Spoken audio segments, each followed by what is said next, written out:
I swear this is the last time I'm making this fucking video. If it doesn't work this time, it doesn't fucking work.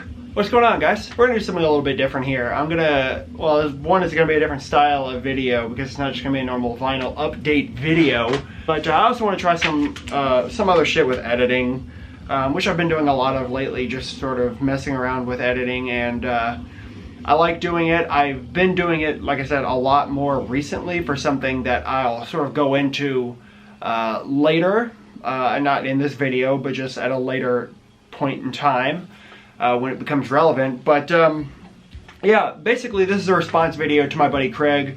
He made one of these a couple weeks ago now. I'm a little bit late to make my response, but whatever, it's happening now. So basically this is the top 10 most valuable items in my collection. Well, most valuable records in my collection. Fuck your cassettes, fuck your CDs, we're talking about records. This is based solely off of Discogs sales data. So basically, I think Discogs does it like the last 10 sales. It's going from that. Some of my shit's not on Discogs or isn't sold through Discogs, so I can't speak for those. And box sets that contain multiple releases, because obviously those are going to go for a bit more, are also excluded.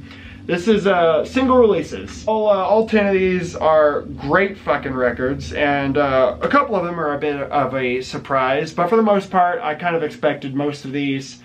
And yeah, I'm excited. This will be the last video that you guys get before, probably before my Italy video, or videos, and I kind of want to leave that to you guys.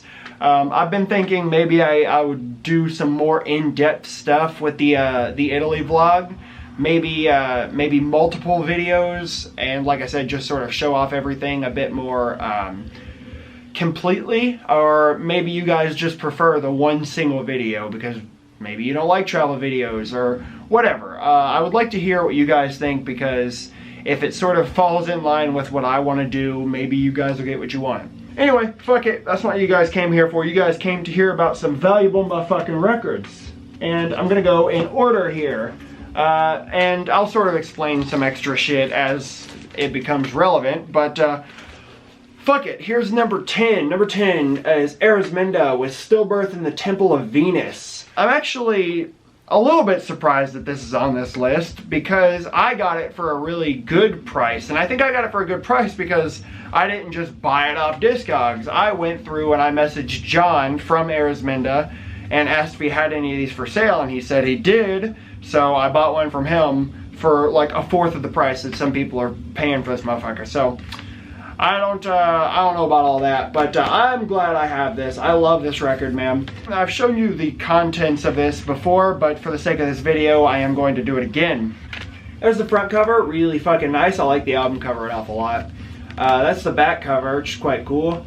I like how it's a lot different from the front, really fucking cool. It does come with this sort of weird booklet that's kind of strung together by hand, which is cool. I'm not going to show you all the pages, but you get the idea. It's just got lyrics and shit like that in it. And this is a double LP, and this is the more limited variant, which I don't think this would have been on here if it weren't for the more limited variant. But just this really cool, like marbled, translucent, fucking like blue vinyl. Really fucking cool. I like the labels an awful lot. I'm not going to show you both of them because they are identical. Musically, a very, very interesting release. I love everything Arisminda's done, and I'm excited to be able to talk about this release again in a video, because I have done it relatively recently. I am going to mention the median price as well as the maximum price, because I just think that's more fair. The median price that sells for is $100, and the maximum somebody's ever paid for it is $150. So some motherfuckers are crazy because they've paid like 4 times more than they should have. Alright, second up here, this is actually a box set, but like I've said, this is a box set for a single release, so it counts. This is Death with Leprosy. This is the, I think it was 2014 Relapse deluxe box set reissue. This is the first one they did of all the box set reissues that they've done now. I think they've done like 5. But this is super fucking cool. I have shown the contents of this before, but I am going to show it again for the sake of this video. Basically, it opens up like a sort of pizza box. On the inside, you have a slip mat, which is cool. You have this sort of weird fold-out poster thing that kind of looks like a newspaper. But yeah, I haven't actually gone through and read all that shit or anything like that. But in here you do get a extra LP that's got like demos and rehearsals and shit on it. And the vinyl itself is on this pink with like blue splatter, which is quite cool. And the actual album comes with a fold-out like lyric sheet thing with some like pictures and shit. I'm not going to show you the record because it is literally identical, but you get the idea. It's really fucking cool, very nice.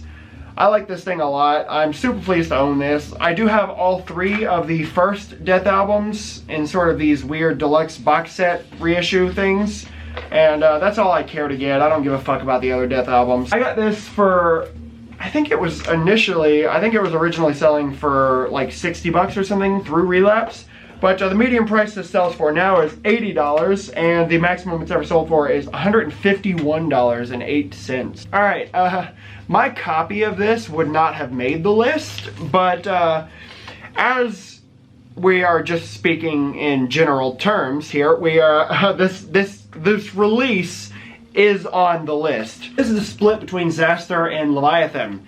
I've shown this before, I've talked about this before. I've talked about how this cover literally looks like it was dipped in water and hit by an airplane. But musically, man, this is one of my favorite splits probably ever. Maybe my favorite split ever. If not, it would be another split that's actually in this video that's coming up a little bit later. But I fucking love this thing, man. Some of my favorite Leviathan material is on here. My favorite Zester material is on here. And it's really fucking cool. But I'll show you here. There's the album cover. You can tell that this thing is kind of fucked. But for the most part, you know, it's at least held together. The inner sleeve here is literally fucked. You could almost pull the record out of any of these 3 sides that aren't supposed to have holes in them. But anyway, there's the Leviathan side, the Zester side. Strangely enough, the record itself is in mint condition, which is very strange. So I guess the guy, whoever owned this before me, was at least kind enough to take the record out of the jacket before he fed the jacket to a meat grinder. But what can you do, man? I'm glad I own this. This thing really, really needs to be reissued, because it really, if a record's been pressed one time and it's going for this much, I think it's about due for a reissue. So like I said, mine wouldn't fucking be worth as much as some of these have sold for, but the median price this sells for is $103.07, and the maximum it's ever sold for is $153.60. Like I said, mine's not going for that much, but I'll get a replacement eventually. I'm just you know, I have it. I'm glad I have it. Fuck it. All right, next up, this is another box set, but it is fair game because it is a box set for a single release. This is in Balmer with There Was Blood Everywhere. This is the meat cleaver edition that literally has a meat cleaver on the front. But this is some of the first death metal that I ever heard, and I absolutely adore this EP. This does include the, what's it fucking called? The Rotting Remains demo from 1993. But this is the first Embalmer EP. This is, like I said, some of the first death metal I ever heard, and I absolutely adore this release. And I will show you what it looks like for those of you guys who haven't seen my past videos. So, really fucking nice. It comes in literally an LP mailer that has blood all over it. It's got a meat cleaver literally glued to the cover. There's the back. Really fucking cool. It says There Was Blood Everywhere with a hand on it. The inside has another image of 2 big butcher looking guys, and it says limited edition number 101 out of 111. And the actual record itself is a gatefold. You see it's got the original EP cover there, which is really fucking cool. There's the back with just some like skeleton guys. The gatefold itself has some extra art and lyrics and a picture of the band and shit. It does have a poster that I'm not going to show because it's literally just the EP cover. The picture disc, because this is the version that this came with, was a picture disc. There's the front cover and the back is absolutely gorgeous. I love it, man. So yeah, this is a fucking gorgeous, gorgeous reissue of this thing. Initially, I think I think this thing originally came out on a 7-inch, but I could be wrong. I'm not certain, but I think that's the case. The medium price this sells for on Discogs is $110.69, and the maximum it ever sold for was $155.21. You gotta be a bit quicker on the draw, man, because those things were going for like 30 bucks when they first came out. Next up, this is sort of one of the ones where going by the maximum price is a little bit dubious, because there's no way this thing is selling for this much.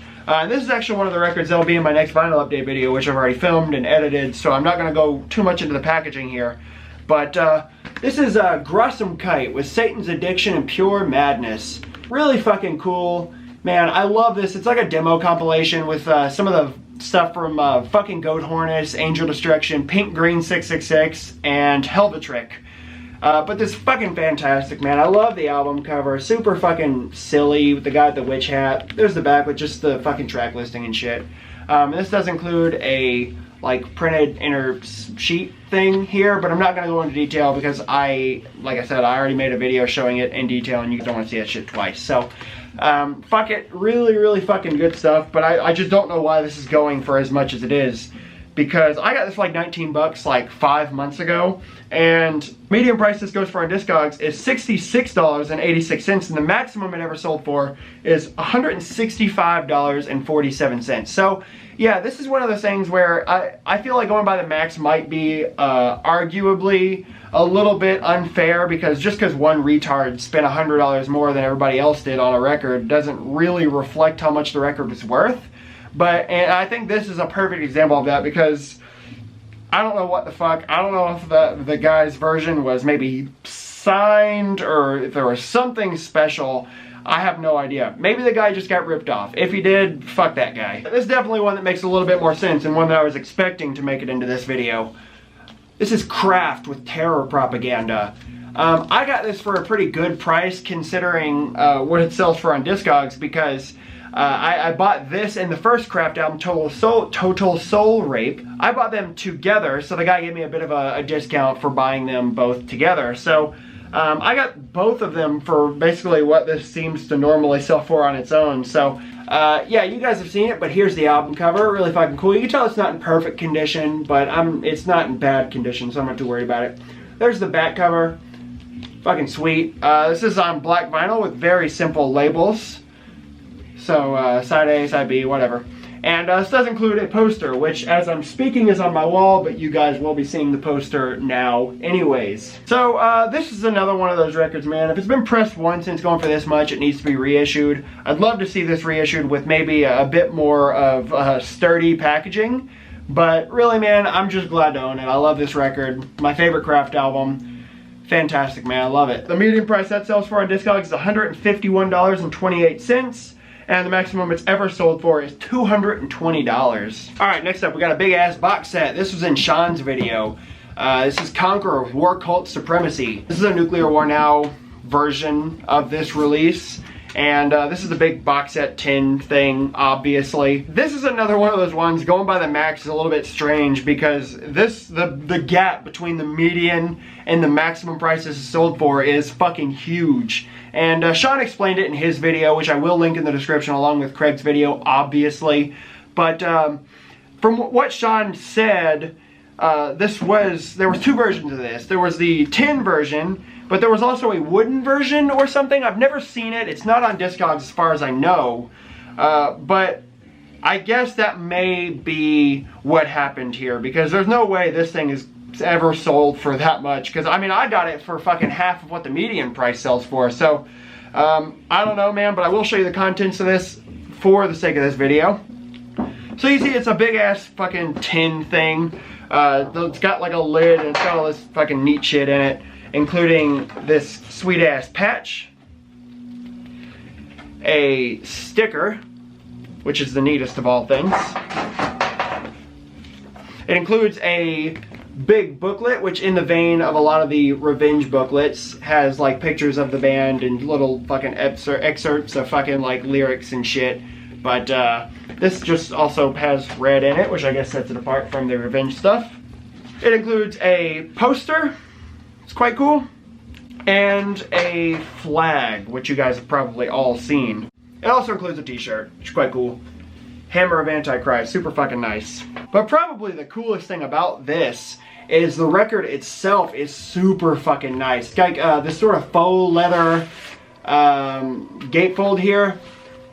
Really fucking cool, man. But the color of the vinyl is ridiculously gorgeous. So you see, I'm not gonna show you both, I'll just show you one, but look at that shit, dude. That's fucking gorgeous.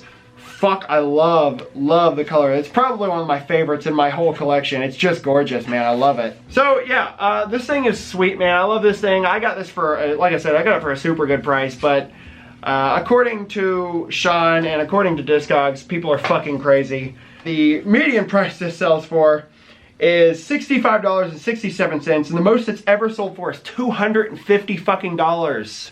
Huh. Speaking of Shawn, talk about you a lot, Shawn. It must be love. Speaking of Shawn, I actually got this from Shawn. This is the Black Dahlia Murder with Miasma.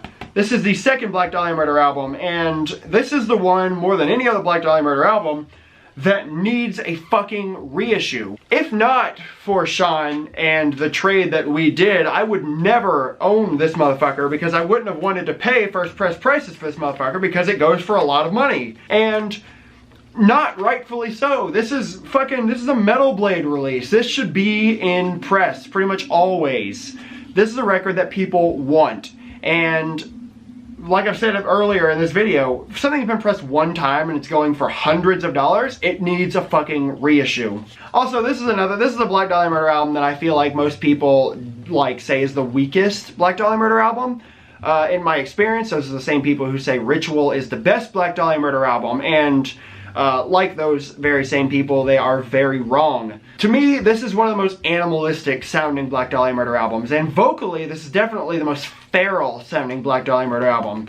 I absolutely adore it, man. Some of my favorite Black Dahlia Murder songs are on this thing, but whatever. The album cover is lame as shit. It's just fucking picture of Vegas. There's the back with, again, another picture of Vegas. It comes with an inner sleeve here, which is literally paper, so I don't keep the record in it because it would actually rip. And the record itself is just black, but there's the labels. Very simple. So yeah, I'd like to see this thing reissued because I know fucking at least 30 people who would buy it, and that's just me. So I'm sure a lot of people want this thing reissued because I think it was limited to like 500 copies or something. And there are more than 500 people who probably want this thing. So yeah, fucking Metalblade, get on it. What are you doing? So the median price that sells for is $209.71, and the maximum it's ever sold for is $250. Alright, now we get into the big bucks. This is the three-way split between Mutilation, Drowning Light, and Satanic Warmaster. Like I said, man, this thing has to be like my favorite record in my collection. Three of my absolute favorites in terms of fucking black metal. And this thing is extremely fucking elusive, which you guys probably all know. If you've ever looked for it, you definitely know that this thing is a pain to fucking find, to get a hold of. It's just pretty much impossible these days. This is really fucking cool, man. There's the album cover with like the Baphomet guy and the three band logos. There's the back. You see this is the very first Dark Adversary release ever, which is cool. It comes with this little fold-out booklet sheet thing here, which is quite cool. It's got all the lyrics and stuff like that on it. And it's on a picture disc, which if you guys are familiar, if you guys have watched my video on this record before, or if you guys have watched Craig's video, you'll know that the record has the songs on the opposite side they're supposed to have them on. So you got the side of the Dead Rat and the side of the Riding Raven. And I'm glad I get to mention this because I didn't get to before. It comes with this little paper here, which it says something in regards to the record having the songs on the wrong sides. It says, due to the pressing plant GZ being such pieces of shit, the tracks are on opposite sides. Fuck GZ. This LP took a year to get out, and now this. Boycott these pigs. So, really fucking cool, and I actually learned later that that was something that Asgore did and included into the records that he was selling. It's limited to 100 copies, and the first 25 copies came with a literal fucking Baphomet statue, which obviously I don't have. I think that is actually impossible to find at this point. But you also got 3 posters. You got the Drowning the Light poster, which is cool, the Mutilation poster, and probably my favorite, the Satanic Warmaster poster. Things are absolutely gorgeous. This record is really fucking nice, as you guys can see. It comes with a lot of shit. It's just super fucking cool, and I'm so pleased to own this thing. So, yep, probably my favorite record in my collection. That's Mutilation, Adrenaline Light, and Satanic Warmaster with Dark Hymns. So the median price that sells for is $182.04, and the maximum it's ever sold for is $499.88. So people are fucking crazy, man. Alright, finally, the most valuable record in my collection. And this is actually a record that's going to be in my next vinyl update video, so I'm not going to go too much into the detail with the packaging or anything like that, because I already done it and you guys will see it in another video. This is Burzum with Philosophem. This is a 1996 Misanthropy press of Burzum's Philosophem. And that alone kind of makes sense that this would be the most valuable record in my collection, because people fucking gouge for Burzum stuff. I got this through fucking dumb luck, and I explain it in the video that I talk about it in, and you guys will see that when you see it. But there were two versions of this, and basically these versions were pretty much identical apart from the records themselves, because one version was double OP on black vinyl, and mine is the other version. So you guys have seen the album cover a million times, but the only thing about this I'm going to show here is that it is on blue vinyl. You got the etched side and just the regular side, but it's really fucking cool. This comes with a couple other cool things, but again, I show it in another video, so yeah, fucking sweet. I'm so pleased to own that thing. The median price that sells for is $301.49, and the maximum it's ever sold for is $576.76. That's fucking crazy. But there you guys go. That's all fucking 10 of the most valuable records in my collection based on Discogs. And I love every one of these releases, man. Some of them were a surprise. This was a lot of fun to do because it is a little bit different than what I normally do. But I love it, man. I like being able to do some different shit from time to time, and yeah, fuck it. Go watch Craig's video. His collection's way fucking cooler than mine or pretty much anyone else's here on YouTube. But yeah, a lot of fun, man. A bunch of links and stuff in the description. And yeah, fucking, yeah, we'll be back soon.